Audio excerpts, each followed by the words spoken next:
പറയുന്ന പയ്യന്നൂരിന്റെ മടിത്തട്ടിലേക്ക് കടന്നു വരികയാണ്. സ്വാതന്ത്ര്യ സമര ചരിത്രത്തിന്റെ നാഴികക്കല്ലായ സത്യാഗ്രഹത്തിന് വേദിയൊരുക്കിയ പയ്യന്നൂരിന്റെ മടിത്തട്ടിലേക്ക് കേരളക്കരയുടെ സമാരാധ്യനായ പ്രതിപക്ഷ നേതാവ് ലോകസഭാ തെരഞ്ഞെടുപ്പിൽ നമ്മൾ കണ്ടത് കണ്ണൂരൊക്കെ എത്ര ലക്ഷം വോട്ടിനാണ് നമ്മുടെ സ്ഥാനാർത്ഥി ജയിച്ചത്, വടകരയിൽ ജയിച്ചത്, കാസർഗോഡ് ജയിച്ചത്. 2019 ശക്തമായ വിജയം 2024 കേരളത്തിലെ അരിവാൾ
മുഖ്യമന്ത്രി സമർപ്പിക്കാനൊരു നടപടിയും സ്വീകരിച്ചില്ല.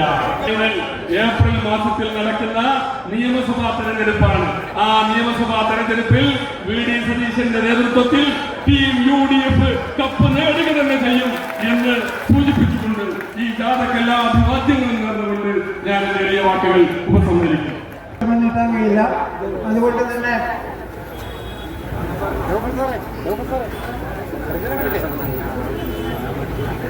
ഇവിടെ സ്വാഗത പ്രസംഗമില്ല എന്ന് ഞാൻ പറഞ്ഞു. ഇവിടെ എത്തിയ നമ്മുടെയൊക്കെ പ്രിയങ്കരനായ പ്രതിപക്ഷ നേതാവ് പറയുന്നില്ല, എല്ലാവരെയും ഒറ്റവാക്കിൽ സ്വാഗതം ചെയ്യുന്നു.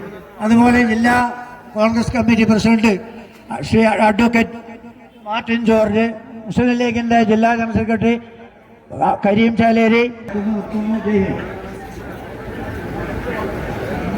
പ്രിയപ്പെട്ട നേതാക്കളെ, സഹപ്രവർത്തകരെ, സുഹൃത്തുക്കളെ, സമയം വൈകി. പ്രതിപക്ഷ നേതാവ് ഇതിന്റെ സമയം കഴിഞ്ഞു. അതുകൊണ്ട് തന്നെ മറ്റ് പ്രസംഗങ്ങളൊന്നും തന്നെ നടത്തുന്നില്ല. നമ്മുടെ കേരളത്തെ, നമ്മുടെ വരാനിരിക്കുന്ന തലമുറകളുടെ കേരളത്തെ അവർ ഇല്ലാതാക്കി സകലങ്ങളിലും സമസ്ത പരാജയം. നമ്മുടെ നാടിന്റെ സമ്പദ് വ്യവസ്ഥ ഏതവസ്ഥയിലാണ് എന്ന് പോലും നമുക്ക് വിശേഷിപ്പിക്കാൻ കഴിയില്ല. ഞാൻ നിയമസഭയിൽ ഖജനാവിൽ പൂച്ച കെട്ടിക്കിടക്കാനോ കരകാലമൊന്നും ഇഷ്ടമില്ല. എവിടെയാ പൂച്ച കെട്ടിടക്കുന്നത്? സാധാരണ പൂച്ച പ്രസംഗിക്കുന്നത് ആരും ഇല്ലാത്ത, ഒരു ശല്യമില്ലാത്ത, ഒരു ആക്ടിവിറ്റി ഇല്ലാത്ത സ്ഥലത്തേക്ക് പൂച്ച പ്രസംഗിക്കും. കേരളത്തിൽ ഇപ്പോൾ പൂച്ചയ്ക്ക് പ്രസംഗിക്കാൻ പറ്റിയ ഏറ്റവും പ്രശ്ന സ്ഥലം നമ്മുടെ ഖജനാവ് തന്നെയാണ്. 6 ലക്ഷം കോടി രൂപയുടെ കടബാധ്യത കേരളത്തിന്റെ ജനങ്ങളുടെ തലയിൽ കെട്ടിവെച്ചിട്ടാണ് ശ്രീ പിണറായി വിജയൻ അടുത്ത മാസം സഹായമാകുന്നത്. ഈ സംസ്ഥാനത്തിന്റെ ചരിത്രത്തിലില്ലാത്ത കടക്കണിയിലേക്ക് നമ്മൾ സാധാരണക്കാരായ ജനങ്ങളെ മുഴുവൻ ചവിട്ടിത്താക്കിയിട്ടാണ് ഈ ഭരണകൂടം വിടവായിരിക്കുന്നത്. നമുക്കറിയാം, ആരോഗ്യ കേരളം വെന്റിലേറ്ററിലായി. കുട്ടികളെ പുറത്തേക്ക് നോക്കിയാൽ ഉന്നത വിദ്യാഭ്യാസ രംഗം തകർന്നു. ഒരു 5 വർഷം ഈ പോത്തുപോയ കേരളം വൃദ്ധസദനമായി മാറും.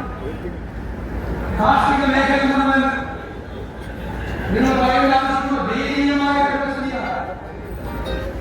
തീരപ്രദേശത്ത് സമരങ്ങളാണ്, പട്ടിണിയാണ്, വറുതിയാണ്, വന്യജീവി ആക്രമണം ജനങ്ങൾ ബുദ്ധിമുട്ടുന്നു. പട്ടികജാതി വിദ്യാർത്ഥികൾ ഈ ഗ്രാൻസ് പോലും കൃത്യമായി കൊടുക്കാത്ത സർക്കാരാണ് ഇന്ന് നിങ്ങൾ അറിയണം.